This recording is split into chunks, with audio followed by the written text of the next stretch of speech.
Mazzi Dibia kpọrọ na second wife ya jewala obodo oyiwo Qatar to be precisely.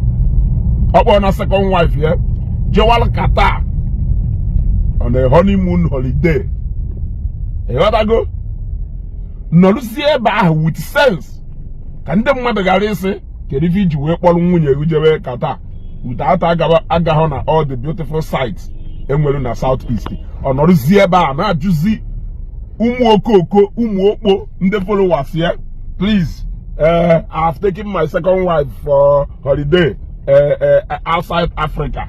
Please suggest to me ebe ọ na o nwere ike ije na Southeast na ọbata ọ bụ n'ike cave ka this one ka this one. Onye ahụ gburu ka agbara ọkwụ na amaghị ife. Somebody like that who is an advocate of Nabayi wonder on earth. Na everything nọ n'ụwa amara mma bido from Bayi.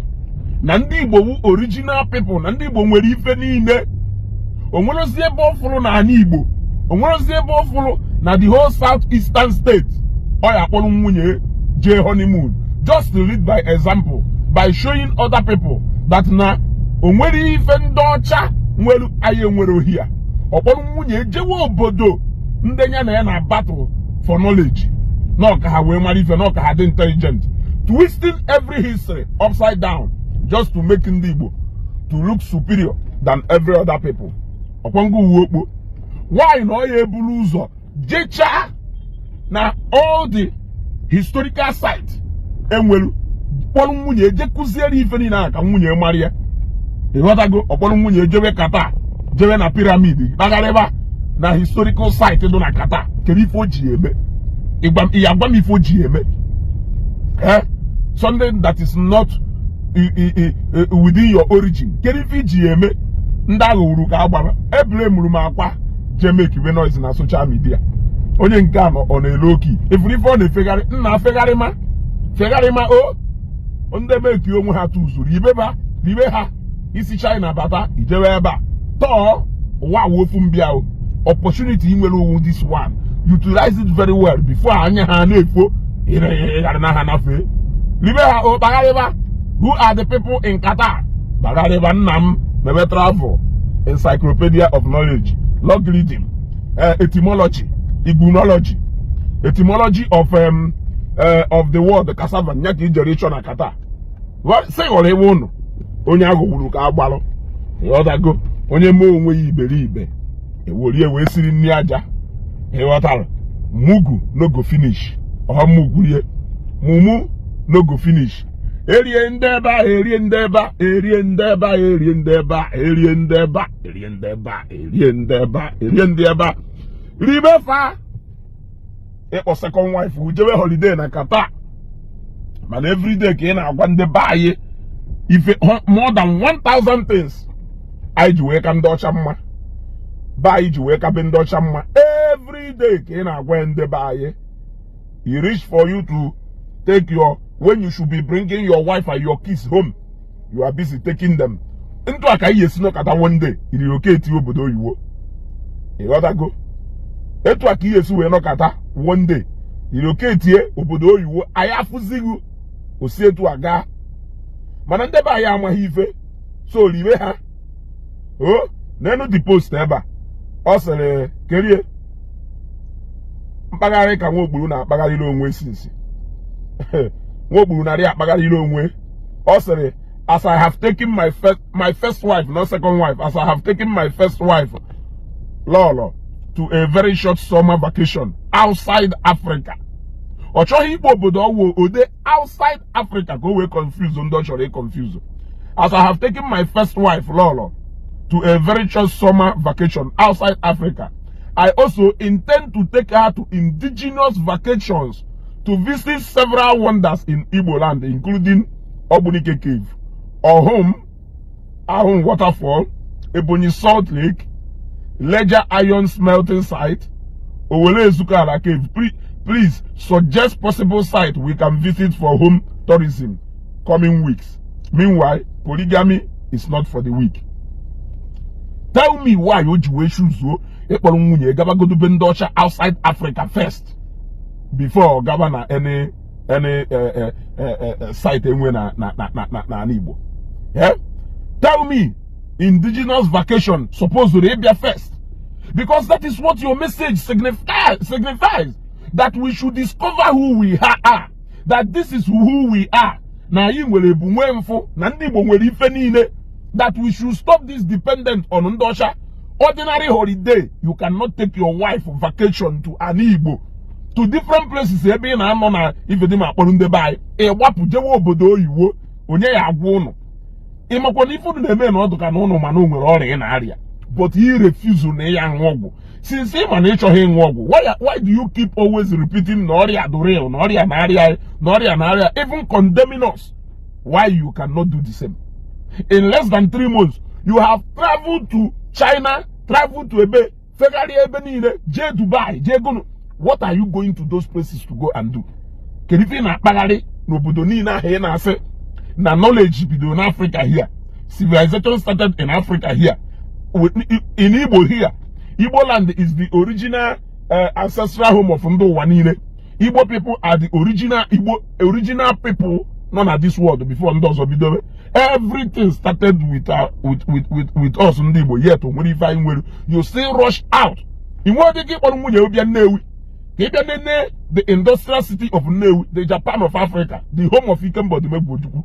In when we Kime, the Kata. Eh? Go one them Onyago Luka Hamu onwe humo feke. No na social media na akoro hatu. No na social media na akoro hatu. Etu akoye si pagarigido ofubosi ofu ebe dori yamma o settle eba chowara onwe ego. Case close, make sure Dibia, make sure even in it. You know that go akwa onya decide they make noise.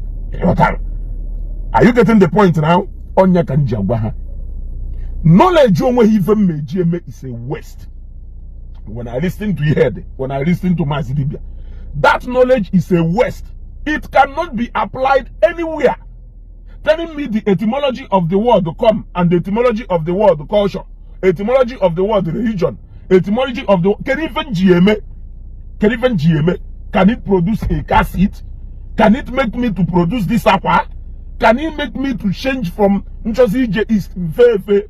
Can you tell me what that knowledge is all about?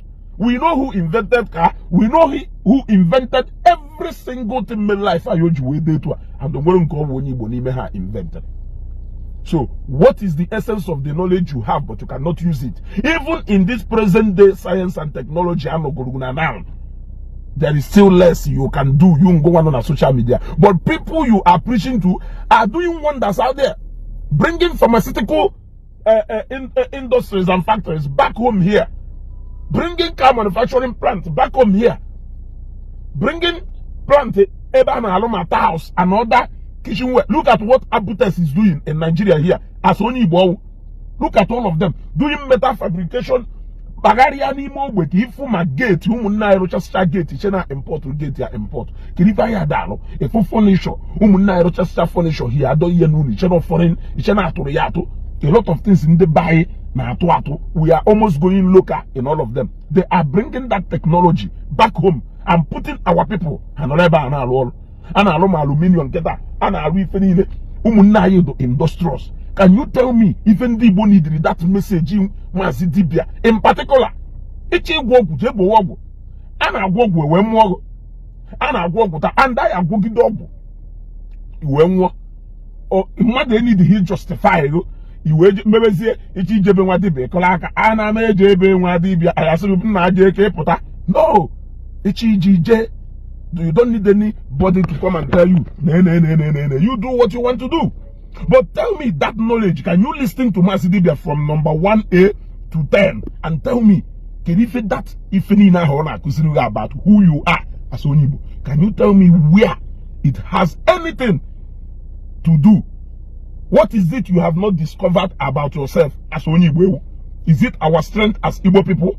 It can tell by the physical evidence anyway on the ground. Yes. Is it our culture? Our culture has remained. There has never been any time we have left our root. Everything done our root to Kadeba. We know our heritage. We even know our ancestors. We know them. Both in the and we know them. There has never been anything changing about we Igbos. Apart from some barbaric cultures, I abandon. Move. on with civilization. That is it. So nọrọ na ebe a ka ọ na-atọ ụwa niile ọ na-anọrọ ebe a na-asị ya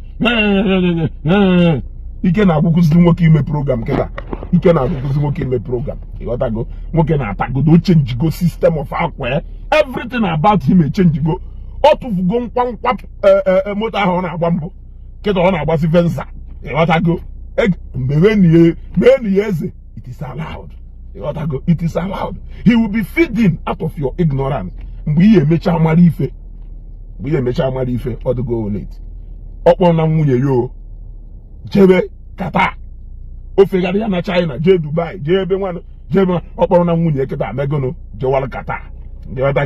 This is just the beginning. I wish you well, my brother. Oh, all the way na-atụ ụfọdụ ụmụnne anyị nọ na-atụ mgbada be ndị ọcha mana o nwekwa ndị nọ na-alụ loka hia because ife Mazzi Dibia na-alụ loka na laka means something good but na Zambia loka de laka yotago loka is laka if ọ na-alụ no you must not iwu ahụ na ihe eje chọọ mgbada ihe enwute na Facebook ebe egwelu mgbada kwari so mgbada ka ị na-afụ ebe niile so onwute mgbada jidesie ha ike kuchie ha Facebook de oburu ha bụkpo ha Telegram bụkpo ha ebe niile je zokpusie ha ebe a were awa ha nkụ aka mbụkọ nwanne unu ezugo izuụka ya amara anyị mma ịghọtago izuụka ya amara anyị mma daalụ.